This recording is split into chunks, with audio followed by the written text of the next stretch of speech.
Hello नमस्कार, आप लोग का फाइनल एग्जाम में स्वागत है। और यहाँ पर देखेंगे बीपीएससी करंट अफेयर्स 2021-22 के हमारे मोस्ट इंपॉर्टेंट क्वेश्चन की जो सीरीज चल रही है 67वें बीपीएससी परीक्षा के लिए। तो यहाँ पे अदर जो एग्जाम्स हैं उनके लिए भी इंपॉर्टेंट है, ऐसा नहीं कि और बीपीएससी के लिए ये अदर जो आपके एग्जाम्स हैं उनके लिए भी इंपॉर्टेंट है। तो यहाँ पे क्वेश्चंस की सीरीज जो 8वीं आपकी है, इसमें 1 जनवरी 2021 से अब तक के आपके क्वेश्चन यहाँ पे देखे जाएंगे। एग्जाम से पहले तक के क्वेश्चन को देखा जाएगा। ओके, तो शुरू करेंगे और 1 बाय सभी क्वेश्चंस को देखा जाएगा। पीडीएफ के लिए आप टेलीग्राम पे जुड़े ताकि आपको वहाँ पे इसका पीडीएफ मिल सके। शुरू करेंगे और देखेंगे 1 बाय 1। पहला क्वेश्चन आपकी स्क्रीन पर, आपको इसका जवाब करना है कि इसका सही उत्तर क्या है। फटाफट आप लोग बताएंगे इसका सही आंसर क्या है। प्रश्न है, बिहार का पहला तैरता सौर ऊर्जा संयंत्र किस जिले में स्थापित किया जाएगा। तो बिहार का जो पहला तैरता सौर ऊर्जा संयंत्र स्थापित किया जाएगा, देखिए जल के ऊपर स्थापित किया जा रहा है। तब होगा क्या कि ऊपर जो है सौर पैनल लगा दिया जाएगा, नीचे जो है मछलियाँ रहेंगी। तो इसको जो है दरभंगा के कादिराबाद गांव में जो है इसको लगाया जा रहा है। तो ध्यान रखना है, कादिराबाद गांव कहाँ पड़ेगा, दरभंगा के अंदर। और इसी जो है कादिराबाद गांव में एक तालाब है, उसी के अंदर जो है इसको लगाया जाएगा। अगला क्वेश्चन आपकी स्क्रीन पर है, आपको इसका जवाब करना है कि सही उत्तर क्या होगा। फटाफट आप लोग बताएंगे इसके सही आंसर को। नंबर के साथ आप जवाब करेंगे तो ज़्यादा बेहतर रहेगा कि कौन से क्वेश्चन का आप आंसर कर रहे हैं। प्रश्न है, शिक्षक दिवस 2021 के शुभ अवसर पर राष्ट्रीय शिक्षक पुरस्कार से बिहार के कितने शिक्षक सम्मानित किए गए हैं। शिक्षक दिवस सभी को पता है कि 5 सितंबर को होता है, तो उसको आपको ध्यान रखना है 5 अक्टूबर को जो अंतर्राष्ट्रीय शिक्षक दिवस हो जाएगा। तो दोनों चीज़ें आपको पता होना चाहिए। अब यहाँ पे जो है बिहार के कितने शिक्षक को सम्मानित किया गया, तो 2 शिक्षकों को सम्मानित किया गया है। इस चीज़ का ध्यान रखना है। उसमें कौन कौन है, एक चंदना दत्ता है, एक तो चंदना दत्ता हो गई, और दूसरी अगर बात करेंगे दूसरा कौन पर्सन है तो हरिदास शर्मा है। ठीक है, ध्यान रखना है, हरिदास शर्मा यहाँ पे दूसरी पर्सन है। चंदना दत्ता की बात करेंगे तो शिक्षिका है। ठीक है, ध्यान रखना है, शिक्षिका है। इस चीज़ का आपको ध्यान रखना है कि चंदना दत्ता क्या है, शिक्षिका है। और जो हरिदास शर्मा है वो भी आपके यहाँ पे शिक्षक हैं, कार्यवाहक अभी जो है शिक्षक के तौर पर हैं। ये जो है मधुबनी से है और ये जो है रामगढ़। दोनों चीज़ें आपको ध्यान रखना है। टोटल जो है कुल कितने शिक्षकों को यहाँ पे सम्मानित किया गया है, तो कुल जो है 44 शिक्षक हैं। तो इस चीज़ का भी आपको ध्यान रखना है, जिसमें से 2 जो है बिहार के हैं। अगला प्रश्न है, आपको इसका जवाब करना है कि सही उत्तर क्या है।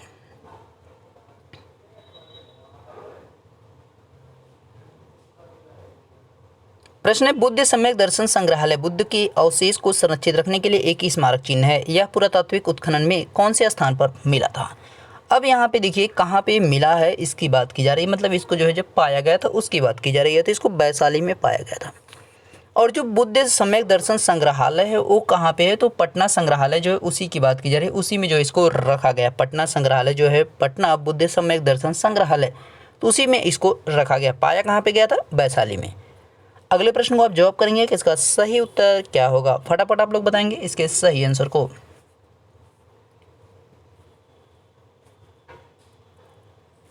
प्रश्न है, भारत और नेपाल को जोड़ने वाली पहली हाई स्पीड ट्रेन लाइन का ट्रायल महोत्तरी नेपाल, देखिए महोत्तरी जो है नेपाल में पड़ता है, से बिहार के कौन से जिले के मध्य किया गया है। मतलब इसको जो यहाँ पे जोड़ने के लिए एक ट्रायल किया गया है, जो कि नेपाल के महोत्तरी से बिहार के बीच किया गया है। लेकिन बिहार के कौन से स्थान को जोड़ा जाएगा उसकी बात की जा रही है। तो बिहार के मधुबनी जिले की बात की गई, मधुबनी जिले को यहाँ पे बिहार को जोड़ा जाएगा, जिसके लिए जो है 50 किलोमीटर जो है लंबी लाइन बिछाई गई है। ठीक है, 50 किलोमीटर की लंबी लाइन बिछाई गई है और इसके लिए 610 करोड़ की लागत की जो है यहाँ पे घोषणा भी की गई है। अगला प्रश्न देखेंगे, आप इसका जवाब करेंगे कि इसका सही उत्तर क्या होगा।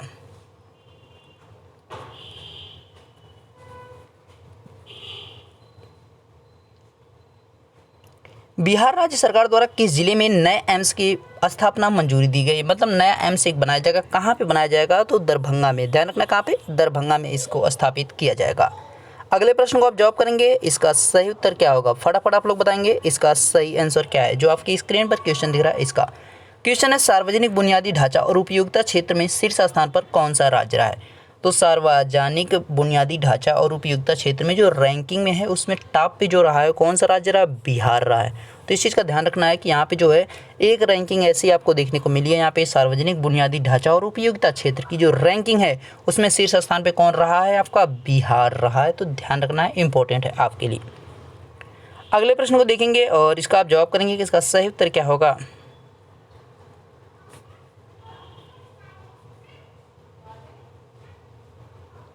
यहाँ पे एन कर लीजिएगा। ठीक है, एन बिहार के किस यूनिवर्सिटी को ESQR द्वारा प्रतिष्ठित गुणवत्ता उपलब्धि पुरस्कार 2021 से पुरस्कृत किया गया? यहाँ पे देखिए ESQR का हमने फुल फॉर्म नीचे आपको दर्शा दिया है, तो नीचे आप देख लीजिएगा, ठीक है। European society for quality research and European organisation based in Switzerland, मतलब ये स्विट्जरलैंड में है। तो जो कौन सी यूनिवर्सिटी को दिया गया भाई, उसकी बात की जा रही है, तो नालंदा यूनिवर्सिटी को दिया गया। ध्यान रखना, नालंदा यूनिवर्सिटी को जो यहाँ पे प्रतिष्ठित गुणवत्ता उपलब्धि पुरस्कार 2021 से पुरस्कृत किया गया है या सम्मानित किया गया है। अगले प्रश्न को आप देखेंगे और इसका जवाब करेंगे आप कि इसका सही उत्तर क्या होगा। फटाफट बताएंगे इसके सही आंसर को। प्रश्न है चक्रवात आसानी। चक्रवात आसानी, यहाँ पे देखिए चक्र आसानी जो क्या है, चक्रवात का नाम है। आसानी से प्रभावित क्षेत्र कौन सा रहा है?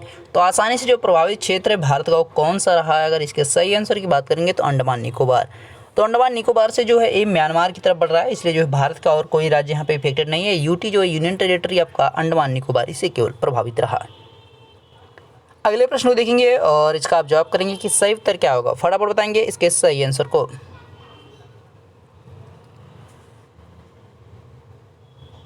बिहार के किस जिले में गोविंद भोग चावल की खेती की जा रही है? बिहार के कौन से जिले में जो गोविंद भोग की चावल की खेती की जा रही है? तो देखिए यहाँ पे जो है अभी जो चल रहा है वो कहाँ पे की जा रही है? कैमूर में की जा रही है, जो कि आपके ऑप्शन में नहीं, तो इनमें से कोई नहीं हो जाएगा। ऑप्शन आपका सही क्या है? कैमूर है, तो इसका ध्यान रखना है कैमूर में। तो आसपास के जिलों में भी अब इसकी खेती का विस्तार होने वाला है। तो अभी जो है कैमूर में होती थी, लेकिन अड़ोस पड़ोस के जो यहाँ पे जिले हैं उनमें भी की जाएगी, लेकिन विशेष तौर पर जो मुख्य रूप से अभी की जा रही है कहाँ पे? कैमूर में की जा रही है। अगले प्रश्न को देखेंगे और यहाँ पे इसका सही उत्तर क्या होगा, जवाब करेंगे आप लोग नंबर के साथ।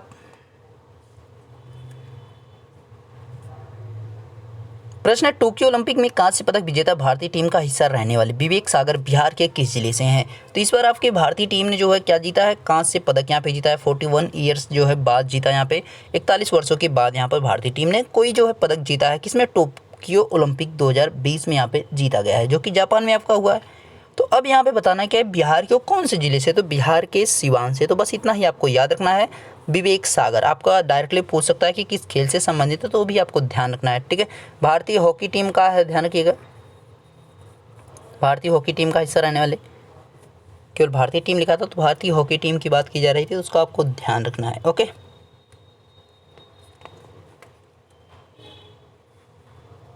प्रश्न है नीति आयोग के द्वारा जारी स्वास्थ्य सूचकांक 2019-20 के चौथे संस्करण में समग्र स्वास्थ्य प्रदर्शन के मामले में सूची में सबसे निचला राज्य रहा। देखिए सबसे जो नीचे राज्य रहा है, आप यहाँ पे सोच रहे होंगे मैक्सिमम लोग जो बिहार की बात कर रहे होंगे, लेकिन बिहार यहाँ पे सबसे नीचे इस बार नहीं रहा है।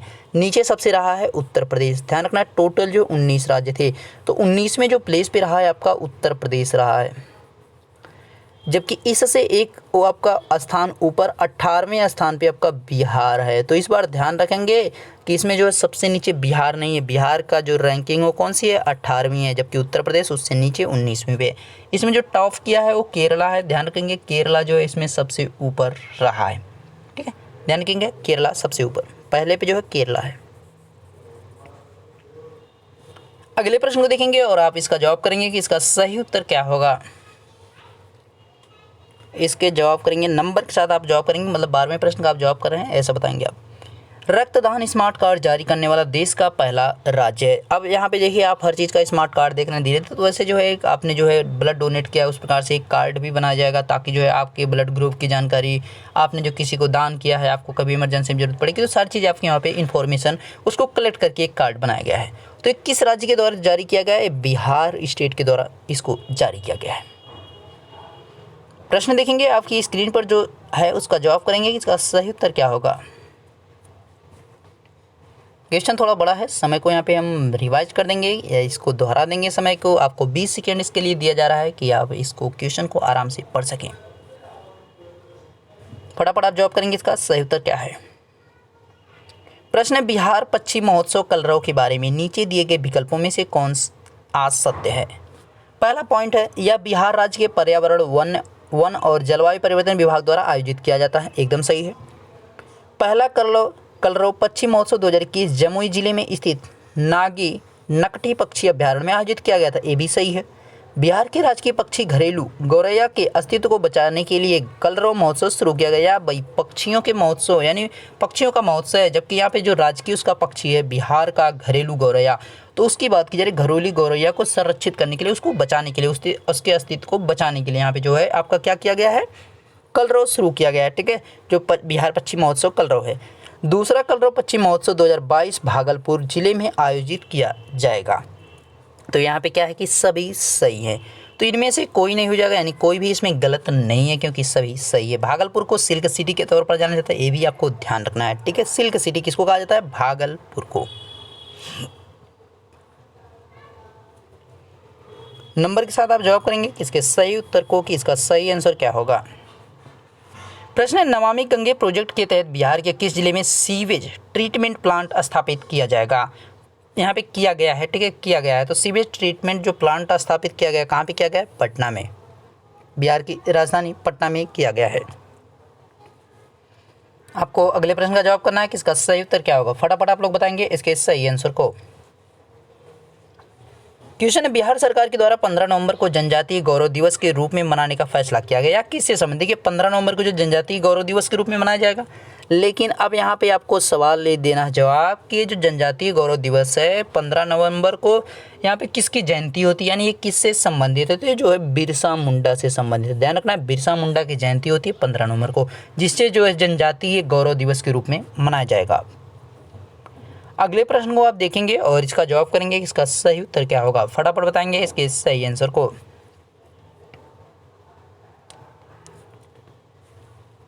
प्रश्न है, हाल ही में किस राज्य की पर्यावरणविद तुलसी गौड़ा को 30,000 से अधिक पौधे लगाने और पिछले 6 दशकों से पर्यावरण संरक्षण गतिविधियों में शामिल रहने के लिए पद्मश्री से सम्मानित किया गया है। तो पद्मश्री से इनको सम्मानित किया गया है, तो जो किस राज्य की हैं, तो यहाँ पे अगर सही आंसर की बात करेंगे तो कर्नाटक की हैं। ध्यान रखना है, यहाँ पे क्या है, पर्यावरणविद हैं, तुलसी गौड़ा की बात की जा रही है। तो डायरेक्टली पूछ सकता है कि तुलसी गौड़ा जो है किस क्षेत्र से संबंधित, तो आपको ध्यान रखना है पर्यावरणविद हैं।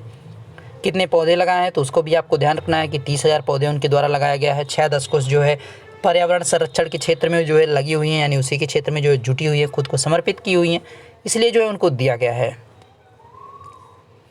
12वीं द्विवार्षिक पर्यावरण प्रदर्शन सूचकांक 2021 में भारत की रैंकिंग है। तो 12वीं द्विवार्षिक पर्यावरण प्रदर्शन सूचकांक में जो भारत की रैंकिंग है 168 रही है। ध्यान रखना है कौन सी रही है, 168 रही है, यानी 168वीं रही है। और इसमें जो पहले स्थान पे रहा है डेनमार्क रहा है, तो ये भी आपको ध्यान रखना है कि डेनमार्क जो है पहले स्थान पे। भारत की रैंकिंग और जो आपका फर्स्ट प्लेस पे उसकी रैंकिंग तो आपको मस्ट है यहाँ पे कन्फर्म और क्लियर जो है पता रहनी चाहिए। अगले प्रश्न देखेंगे, आप इसका जवाब करेंगे कि इसका सही उत्तर क्या है, फटाफट बताएंगे। प्रश्न है, चर्चा का विषय रहा कुक जल डमरू मध्य कौन से 2 जल राशियों को अलग करता है। यहाँ पे कुक जल संधि रहना चाहिए था, जल डमरू मध्य दे रखा है, यानी 2 स्थलों की बात कर रहा है, 2 स्थानों की बात कर रहा है। तो यहाँ पे जो है हमारे 2 जल राशियों को अलग करते हैं। यहाँ पे जल राशियों को उसने अलग आगे लिख रखा है, तो ये जो है कौन सी 2 जल राशियों को, तस्मान सागर व दक्षिण प्रशांत महासागर की बात कर रहा है। ठीक है, ये 2 यहाँ पे जल राशियों को जो है अलग करता है, तो इस चीज़ का आपको ध्यान रखना है। कोई क्वेश्चन अगर डाउटफुल आपका रहेगा तो उसको जो आप सर्च करके चेक कर लीजिएगा, अन्यथा जो हमें कमेंट करेंगे उसको जो है पूरी कोशिश की जाएगी आपको चीज़ें एक्सप्लेन करके समझाने की। अगले प्रश्न को आप जवाब करेंगे कि इसका सही उत्तर क्या है, फटाफट बताएंगे इसके सही आंसर को।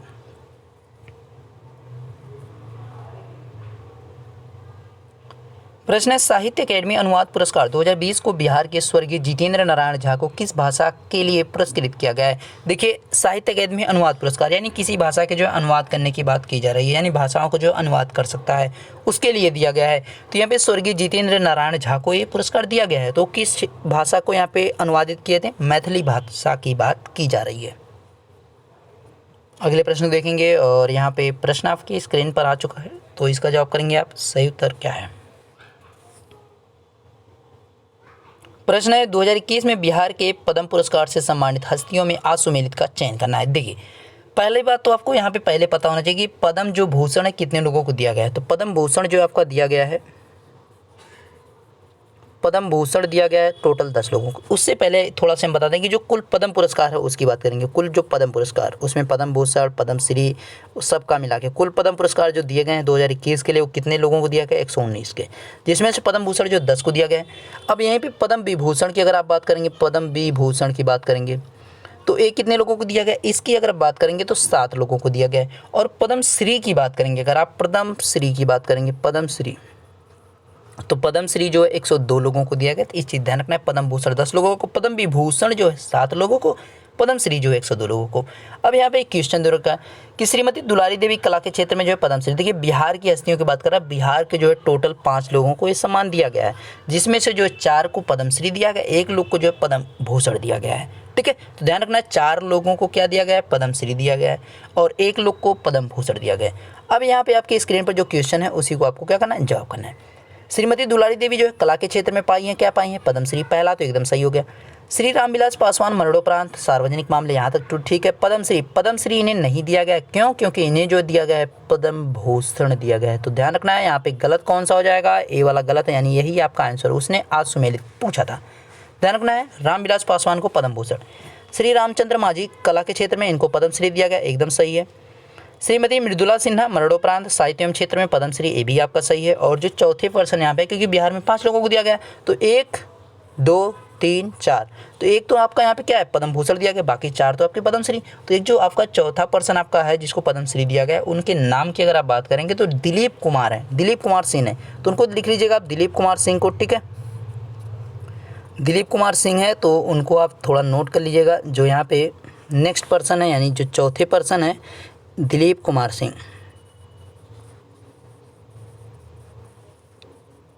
ठीक है, चिकित्सा के क्षेत्र में क्या दिया गया है, पद्मश्री। तो बिहार के टोटल 5 लोगों को दिया गया है। पद्म पुरस्कार कुल कितने लोगों को दिया गया, 119 लोगों को दिया गया है। और पद्मश्री कितने लोगों को दिया गया, 102 लोगों को दिया गया है। और पद्म भूषण की बात करेंगे तो यहाँ पे कितने लोगों को दिया गया, 10 लोगों को दिया गया है। पद्म विभूषण की बात करेंगे तो 7 लोगों को दिया गया है। सभी क्वेश्चन आपके कंप्लीट हो चुके हैं। वीडियो अच्छा लगा तो इसको लाइक करेंगे, शेयर करेंगे मैक्सिमम लोगों के पास, ताकि चीज़ें पहुँच सकें। मिलेंगे नेक्स्ट वीडियो में, तब तक देखते रहिए final exam with Ashish sir. Thank you.